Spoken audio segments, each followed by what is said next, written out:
Hey everybody, it's Evil Jester here, back on another review. Before I start this review, I just want to say Merry Early Christmas, and in the spirit of Christmas coming just around the corner, because Christmas is next week, I thought I would review a Christmassy type horror movie. It's a movie that maybe some of you may or may not have heard of, and it's a movie that's hilariously bad. That's right, today I'm going to be reviewing Silent Night, Deadly Night 2. Yeah, I don't have the DVD, but I do have this case for reference just because of how I do my reviews. So before I get started, you're probably wondering why am I not reviewing the first one, and I'm skipping straight to the second one.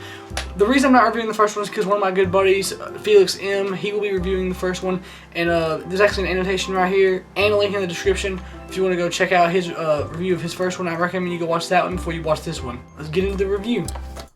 So the movie starts out with a man named Ricky who is the brother from the killer of the first Silent Night, Deadly Night movie. So basically Ricky's locked up and there's a man in there and he just calls Doc, and he's basically interviewing him, asking him questions about who he killed and who his brother killed.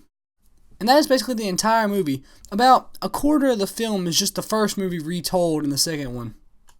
In fact, there's so much of the first movie shown, you could basically just skip the first movie and skip straight to this one. And the other portion of it is just basically showing flashbacks of Ricky growing up and how he became a killer and stuff like that. One flashback in particular that doesn't really make any sense was the doc asked him how his parents died, and of course, Ricky just says, Santa Claus.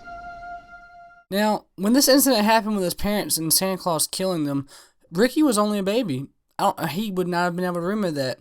When the doc says, how do you remember that you were too young, his answer is, I was there. Yes, you were there, but you were still a baby and should not have been able to remember all that. And not only that flashback, a lot of the other flashbacks was of his brother and stuff that he didn't even see personally. So then the doc finally starts asking questions just about him and him growing up, and it shows flashbacks of him getting adopted and his adoptive family, and then it also shows a flashback of how he gets set off by the color red and by nuns. And after a little while, it finally gets to the flashback of his first kill he's ever done. The kill is basically him, and he's watching this couple having a picnic, so he's kind of a creep spying on a couple while having a picnic, and he's enjoying himself until the boyfriend decides to jump on top of his girlfriend and try to rape her, basically, and he doesn't like that very much. So whenever the boyfriend goes back to get a beer, he basically runs him over a bunch of times. And of course, the girlfriend sees it, and of course all she says is, "Thank you." I mean, I understand the guy was being a douche, but if you sit there and watch someone get ran over, you shouldn't be that calm. So the rest of the movie, it just shows flashbacks of how he got his first girlfriend, or how he killed his first girlfriend, and him going on a killing spree afterwards, showing a few more hilarious kills.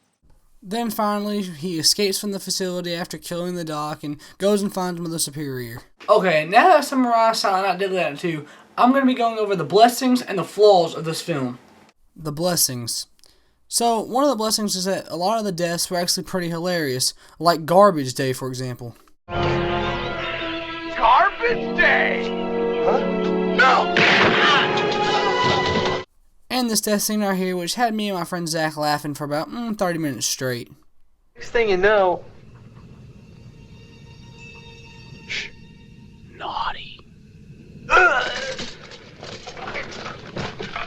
Now let's go over some of the flaws. First flaw is, well, the acting is pretty horrible. I mean, just listen to this acting right here. Let's get out of here. No. I'm beginning to like this picture. The next flaw is a car blowing up after just barely any damage to it.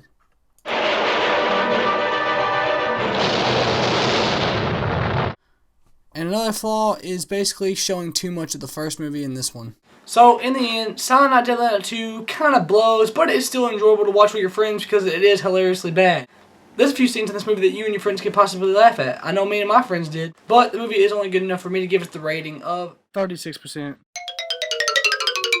Hope you guys have enjoyed this review. Don't forget to go down in the description or click the annotation at the beginning of the video to go watch Felix's review of the first movie. God bless you guys, and I hope you have a Merry Christmas.